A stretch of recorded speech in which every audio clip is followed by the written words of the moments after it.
Reactions have trailed the revolution by former military president Ibrahim Badamasi Babangida after he acknowledged that the late MKO Abiola won the presidential election held on June 12, 1993.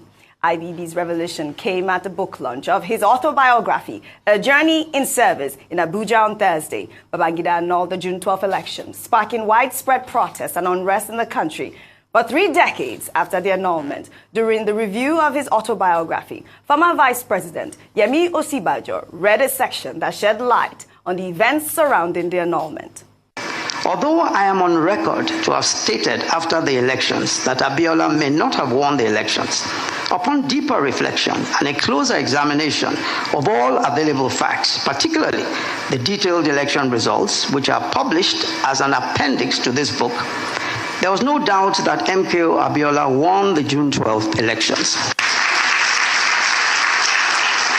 Upon closer examination of the original collated figures from the 110 polling booths nationwide, it was clear that he satisfied the 2 main constitutional requirements for winning the presidential elections, mainly majority votes and geographical spread, having obtained 8,128,720 votes against Tofa's 5,848,247 votes, and securing the mandatory 1/3 of the votes cast in 28 states of the Federation, including Abuja. All right, reactions have trailed. Let me take this from characteristics. We wrote, better late than never. I was a very young teenager, not eligible to vote during the June 12, 1993 elections. And in my lifetime, I have never seen such a robust campaign that got the attention of the whole nation, both young and old. The jingles on radios and televisions for both the NRC and, of course, that of the SDP were top-notch. I still remember part of the jingle. Abiola na my mano, SDP na the party to solve all our problems for better tomorrow. SDP, Kingibe, Abiola, Abiola, progress. Oh, what a memory. Nigeria indeed lost an opportunity to advance, and generations lost an opportunity to see their nation compete in the Committee of Nations for years, all because of a leadership that couldn't look beyond its nostrils. Well, former military head of state Ibrahim Babangida on Thursday expressed regret over the annulment of the June 12, 1993 presidential election, describing it the most difficult period of his life. As the leader of the military administration, I accept full responsibility for all decisions taken under my watch.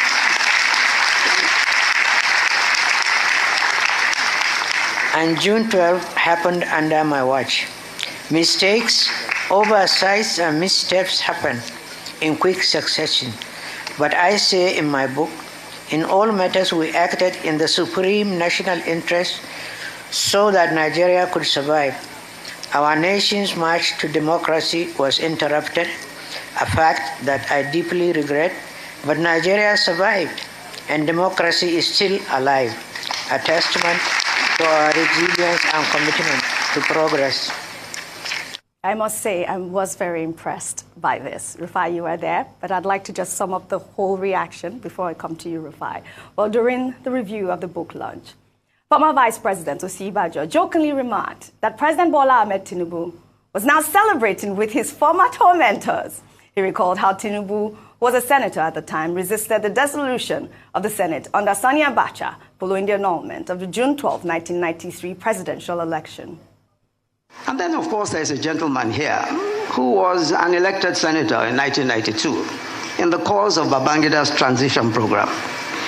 When Babangida annulled the 1993 election and General Abacha took over and dissolved the Senate, that senator tried to reconstitute the Senate in resistance to the dissolution.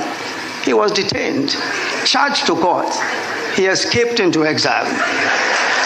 Today, he is also here to celebrate with his former tormentors.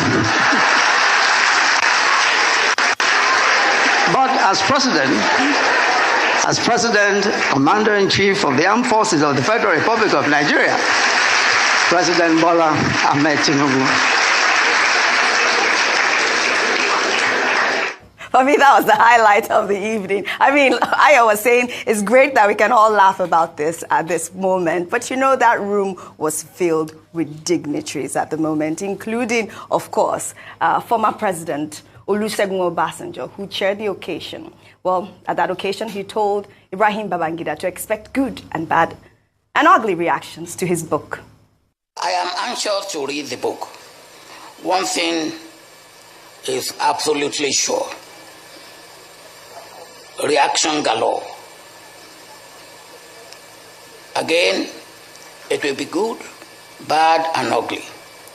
But your duty must be due, and you have done it. He has done it, right? Let me take more reactions. This is from Gimba, who wrote, and then came General Babangida's book launch. The political class is one big family. 35 years ago, some of the people in that Transcorp room didn't see eye to eye, and you would have sworn they would never get along. I don't know what you think about karma, but IBB has had the most perfect ending anyone could imagine, celebrated by those who once antagonized him. Even without an apology, he would have still been friends with some of them. That's the reality of class struggle, something Karl Marx once warned us about, and that is a fact. But you know, another thing that was quite, I don't know what to call it, awesome at the event was the amount of money that was raised for the library. Let me take this Sarki's tweet. He wrote, over 17 billion was donated at the launch of IBB's autobiography. Yet they can't come together to remove children from the streets in the north and put an end to Almajiri. God sees us all. That's an actual fact. 6 billion was raised and counting. I believe Aliko Dangote donated about 8 billion, and it was going to be 2 billion every year. It's a lot of money. Yes, there are a lot of reactions to this book launch. A lot of things are being said. Most people were not born when this thing happened. Some of us were born, but we're still babies when this whole thing happened. But today, they are sitting, dining together. Isn't this something to teach some of you who think calling Peter Obi names, dragging him at every slightest opportunity, this should be a lesson. How this man was unalived, his wife was unalived. This man was locked up, and his wife went about saying, no, this cannot happen, this is wrong, this shouldn't happen. And instead of them to ensure that, okay, they just let that family be, they decided to unalive the wife. Immediately they unalived the wife, then they went to unalive the man. Yes, I think they unalived the wife before the man, something like that, because she was really at the forefront of the, talking to radio stations, talking to, newspapers were carrying and all.